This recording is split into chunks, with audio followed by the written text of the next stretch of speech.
The chandeliers burned too bright that night.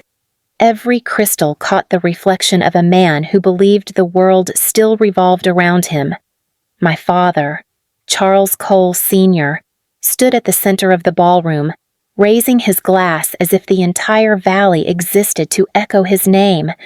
"Tonight," he began, his voice heavy with pride, "we celebrate the end of one era and the rise of another."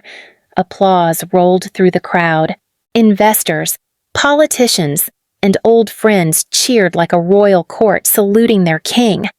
I stood behind the row of photographers, half hidden by the shimmer of their lenses. I could feel the heat of their spotlights, though none of them were meant for me. Across the room, my brother Chase leaned against the marble bar, soaking in the admiration that had always come so easily to him. "Smile. Evie," he murmured when our eyes met.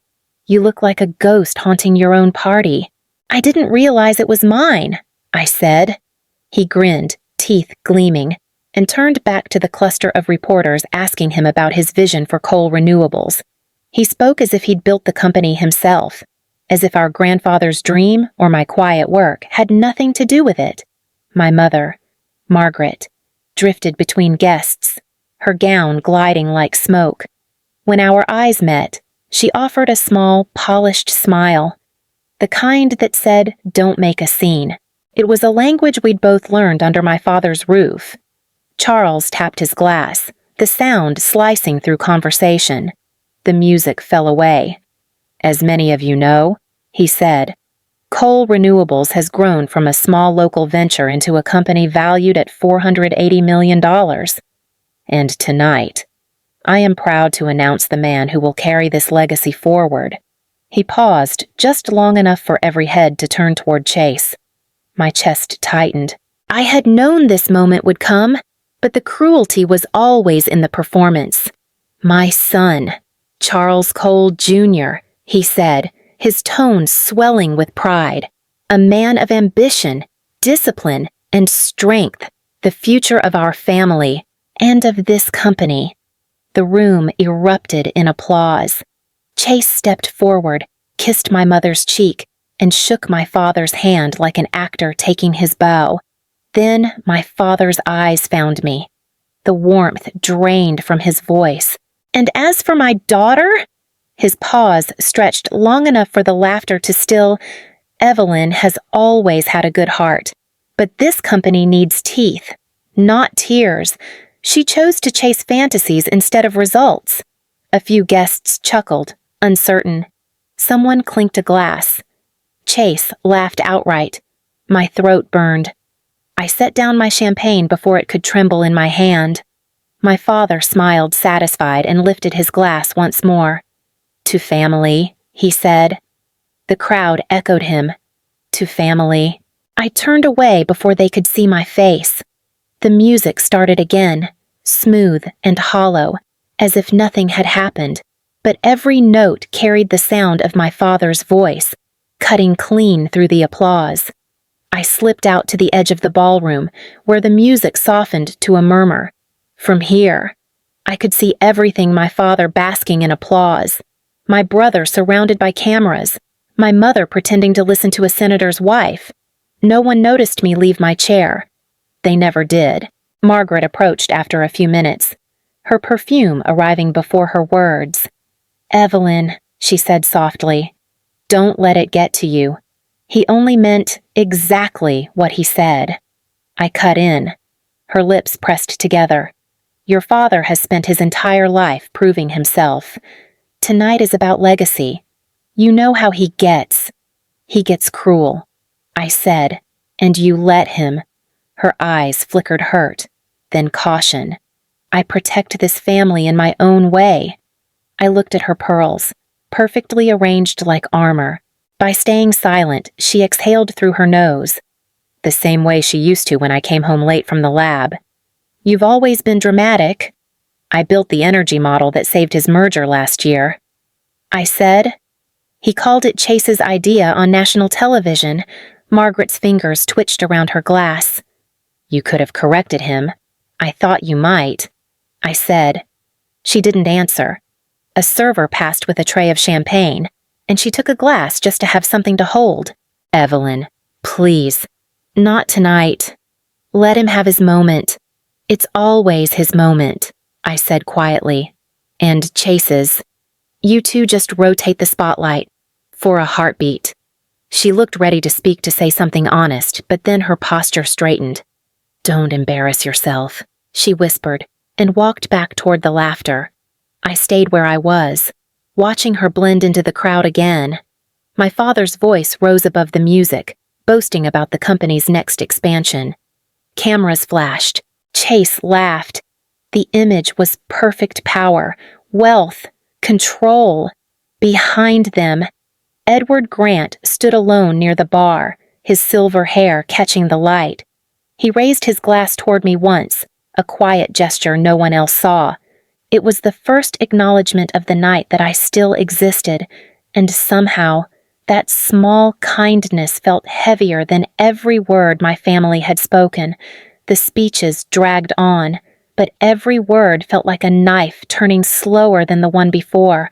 My father was in his element, commanding, certain, invincible.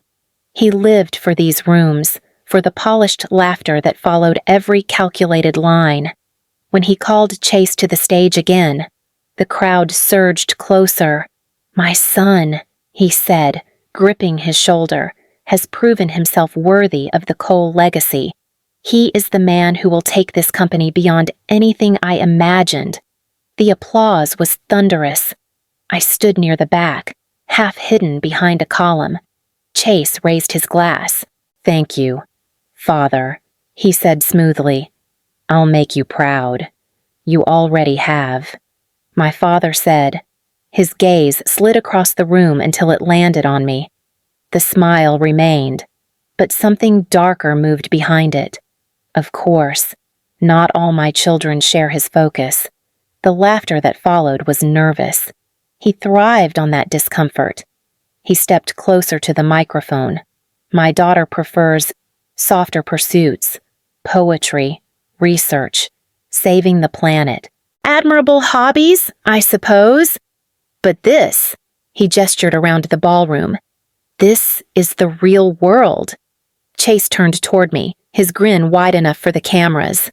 Maybe she'll write a song about us one day, he said. Something to make the shareholders cry. Laughter spilled out again, louder this time. My face burned. I heard a woman near the front whisper, "Isn't she the one who designed that solar thing?" Another voice answered. Her brother fixed it for her. My hands clenched around the stem of my glass until it snapped in two. Champagne splashed onto my wrist. The noise silenced the nearest guests. My father's eyes narrowed. "Evelyn," he said, voice calm but sharp. "Try not to make a scene." I set the broken glass on a passing tray. A scene. My voice trembled, but I didn't lower it. You turned my life into one. He took a step forward, lowering his voice so only I could hear. You could have been part of this, but you don't understand power. You never did. Maybe I understand it too well, I said. His smile returned, thin and lethal. Power isn't about being right, Evelyn. It's about being remembered. He turned back to the crowd. Now, let's toast to the future, one that belongs to Chase Cole Jr. The room roared with approval. Chase raised his glass beside him, basking in the glow. I could still taste the metallic tang of broken glass on my fingers. My mother stood frozen near the table, her expression carefully neutral, as if she could erase what had just happened by refusing to see it. I looked one last time at my father, his grin, his certainty, his empire, and felt something inside me harden into resolve. I turned, pushing through the crowd toward the exit. No one stopped me. No one even called my name. The air outside was cooler, clean in a way the ballroom never was. I stepped onto the terrace, gripping the railing until the ache in my chest eased enough to breathe. Laughter drifted through the glass doors. My father's voice, rich and commanding, rising above it all. Footsteps sounded behind me. I didn't turn. Leaving already, Edward Grant's voice carried the calm of someone who had seen too many storms. "I think I've played my part," I said. He came to stand beside me, hands in his pockets. "You shouldn't let him have the last word." "He always has the last word." Edward studied me for a moment. "Your grandfather thought differently." I frowned. "You knew him better than I did." "Maybe," he said, "but he knew you."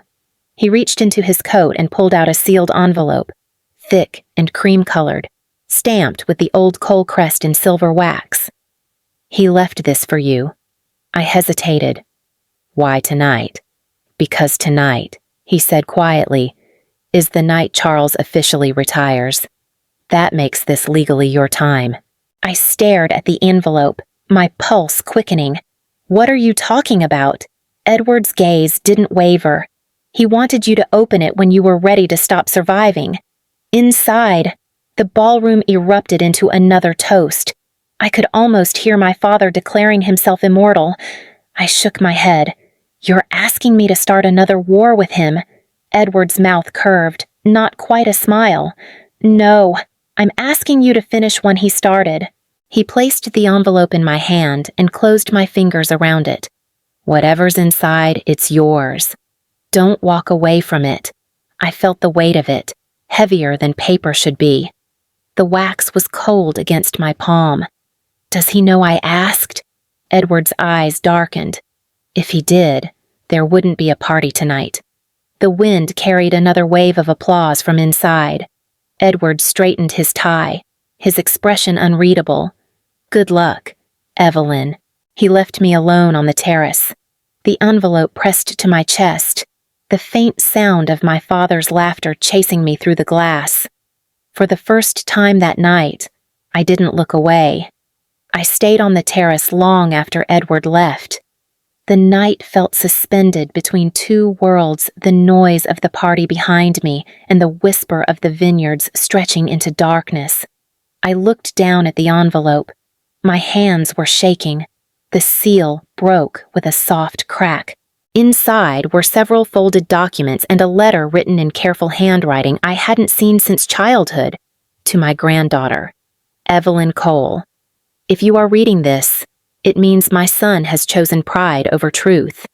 The company he built on my foundation was meant to serve light, not power. I have ensured that when he steps down, the leadership of Coal Renewables will pass to the one person I trust to carry that purpose forward. You." I stopped reading. My breath caught somewhere between disbelief and anger. I read it again, slower this time, tracing each word as if it might vanish. Behind the letter was a notarized directive with state seals and signatures. My grandfather's name, Walter Cole, stood in black ink beside the words, "Controlling Voting Trust to be transferred to Evelyn Cole upon Charles Cole Sr.'s official retirement." My father's retirement, the very thing being celebrated tonight. The sound of the ballroom seeped through the doors, music, laughter, the clinking of crystal. I felt my pulse in my ears. He hid this. I whispered to no one. The wind caught the corner of the letter and lifted it slightly, like a hand urging me to keep reading. "You will face resistance. My dear, those who fear compassion will call it weakness. Let them. The future belongs to those who can wield power without cruelty. Use it well." I folded the paper carefully, though my fingers trembled. Inside the ballroom, my father was still giving interviews, shaking hands like a man invincible. Chase stood beside him, grinning under the flash of cameras. The sight turned something in me from shock to steel. Edward had said, "When you're ready to stop surviving." I slipped the documents back into the envelope and pressed it against my chest. The music swelled again, a string section playing one of my father's favorite classical pieces, majestic, self-congratulatory, hollow. Under the music, I heard my own voice, quiet but certain. "He tried to erase me," I said. "But grandfather wrote me back into existence." I turned toward the doors and walked back inside. The doors swung open and the noise of the ballroom struck me like a wave. The air smelled of champagne and triumph. My father was back on stage, shaking hands with one of the investors from San Francisco. Chase stood beside him, his tie loosened, his grin permanent. I walked toward them, the envelope clutched tight in my hand. A few heads turned, whispering. Someone muttered my name. Chase noticed first. Back so soon, he called out, voice slick with amusement. Couldn't handle the view from the outside, I stopped a few feet away. You might want to step down from the spotlight, I said. He laughed. Why afraid? I'll steal what little attention you've got left. My father's eyes flicked toward me. The smile he wore for the crowd didn't falter, but his tone shifted. Evelyn, this evening is not the time for dramatics. Go upstairs, cool off. I'm not leaving, I said. The room started to quiet. My mother took a step toward us, one hand half raised, but she froze when my father's glare caught her. He lowered his voice. You've embarrassed yourself enough for one night. Not yet, I said, lifting the envelope. But give me a minute. His expression hardened. What is that? The part of tonight you forgot to announce. He gave a short, incredulous laugh. You're interrupting a celebration with paperwork. I glanced toward the crowd. With truth. A ripple of murmurs spread through the guests. Reporters began angling their cameras in our direction. My father stepped down from the stage, his voice low but cutting. I am warning you, Evelyn, whatever stunt this is, you'll regret it. I already regret staying silent. I said, that ends now. Chase snorted. Oh, this should be good. What's next? Evie. A poem. I met his gaze. Steady. No. A correction. My father took another step closer. You have no idea what you're doing. Actually, I said, breaking the seal again. I do. The music faltered. The string quartet stopped mid-note. Only the murmur of the crowd remained. I looked at the envelope one last time, then set it on the nearest table under the bright chandelier light. You wanted a show. Father, I said quietly, feeling every pair of eyes on us. Let's give them one worth remembering. I unfolded the letter and felt the room lean in. Glasses stopped midair. Camera lights lifted like small suns. My father kept his smile for the crowd. Evelyn, he said gently, this is not your stage. I read before he could finish. To my granddaughter, Evelyn Cole. The words landed like a bell strike. Gasps flickered through the rows near the front. Chase's grin stalled, then tightened. I continued, my voice steady. If you are reading this, it means my son has chosen pride over truth. I built this company to light the world, not to darken it with fear. When Charles Cole Sr. retires, the controlling voting trust of Cole Renewables Group shall pass to Evelyn Cole. My father's glass slid from his fingers and shattered at his shoes. The sound cracked the room into silence. He stepped toward me, voice low. That letter is sentimental nonsense. Put it away.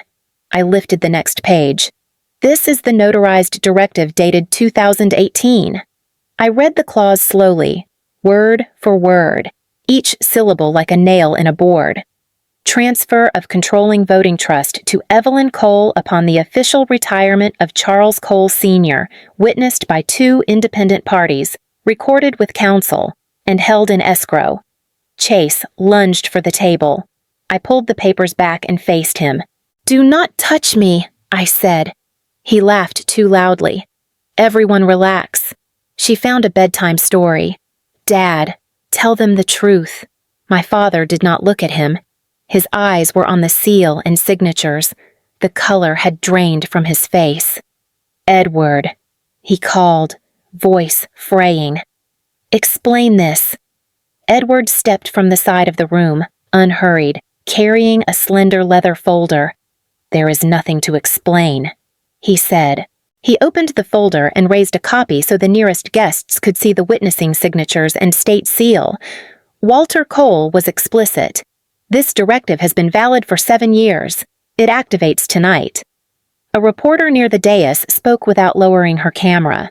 Mr. Grant, are those originals certified copies?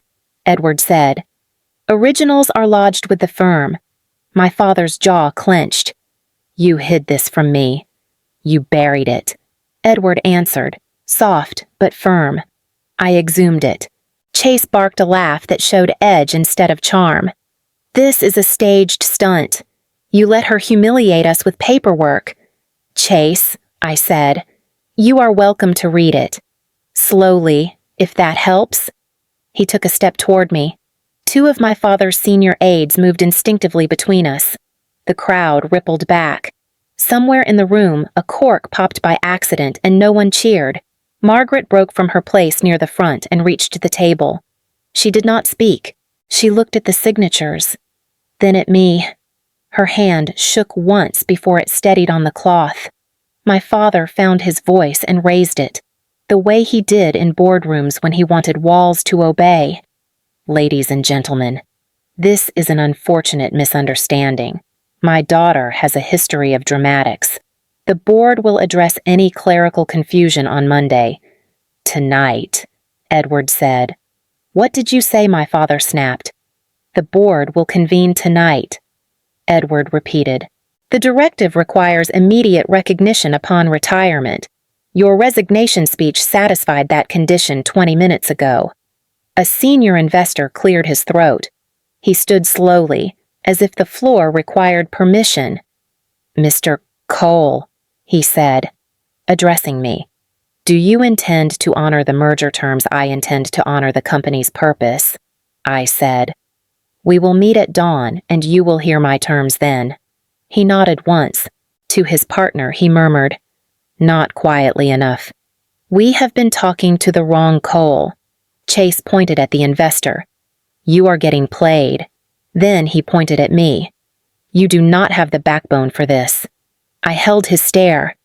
You confuse cruelty with spine. It is a common mistake. My father took one more step. Too close. His voice a whisper that sliced. You think a letter makes you me. I think a legacy makes me me. I said. He reached for the papers. One of the aides grabbed his wrist without thinking, then flinched at his own boldness and let go. The audience saw it. The room turned a few degrees away from him. I placed the directive flat beneath the chandelier. Read the final paragraph. I said to Edward, the one in Walter's handwriting. Edward read, do not let cruelty define you as it defined your father. If compassion costs the company profits, you are free to sacrifice profits. If compassion costs you family, you are free to sacrifice family. Choose the light. My father's mouth trembled. He was an old man clinging to dreams. He was a builder, I said. You were a collector. Chase slammed his palm on the table. Enough. I have worked my entire life for this. You were groomed, I said. There's a difference. He moved again. Security crossed the floor at last. 2 men in dark suits positioning themselves like commas in a sentence no one wanted to finish. They did not touch him. They did not need to. My mother's voice rose, small but clear. Charles. She stepped between us, facing my father. Stop!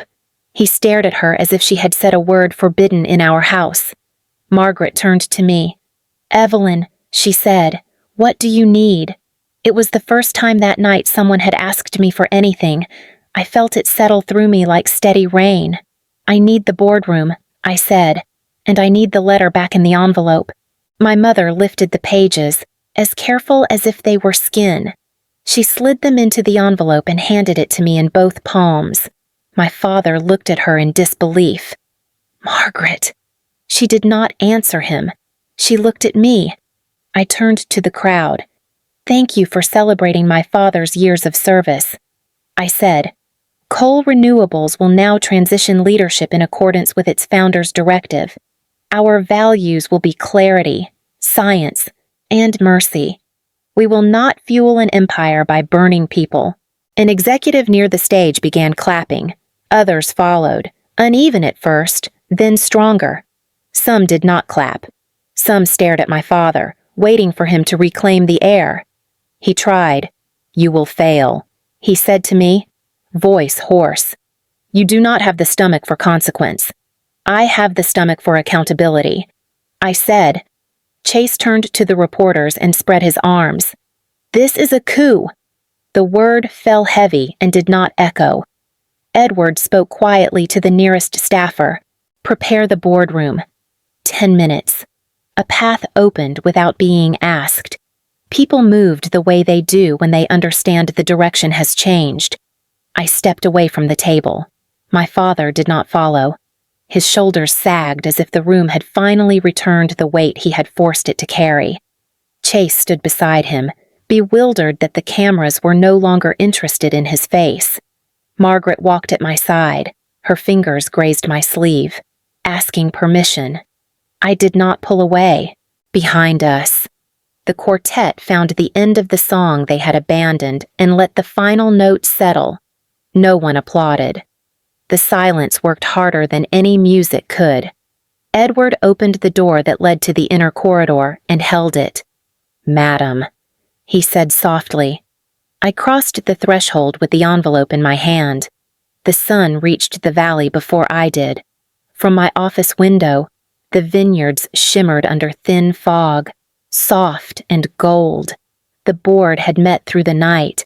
By dawn, the signatures were dry, and Coal Renewables was mine. Margaret entered quietly, her heels muted on the marble. "You should sleep," she said. I tried. I answered. "The phones won't stop." She nodded, setting down a folded newspaper. The headline stretched across the page, "Evelyn Cole takes control of $480 million empire." Below it, a photo from last night the moment I held the letter. My father frozen in the background. She traced the edge of the paper. "He hasn't spoken since the guests left." I looked up. "Is he all right? I don't know," she said softly. "He keeps staring at the broken glass like he can piece it back together." Silence filled the space between us. "You were brave," she said. "I should have been, years ago. You kept this family standing," I told her, "even if it meant standing in silence." Her voice wavered. "I thought silence kept the peace. Sometimes it keeps the wound open." I said. She nodded, eyes glistening. Then she reached into her purse and pulled out the letter, now creased from too many hands. "I thought you'd want it back." I took it carefully. "Thank you." The room was still except for the hum of the city waking below. Margaret turned toward the door but hesitated. "Evelyn," she said, "what will you do now? Led differently." I said, "The company will go back to what grandfather built it for. Renewable energy. People before profit." A faint smile crossed her face. "He would have loved that." "I hope so." She paused at the doorway. "Your father may never forgive you." "I don't need forgiveness," I said. Just the truth to stay standing. After she left, I unfolded the letter again. The ink had faded slightly, but the final line still burned clear. "Choose the light." Outside, the sun broke fully over the hills. I whispered to the empty room. "You gave me more than a company. Grandfather, you gave me permission to exist."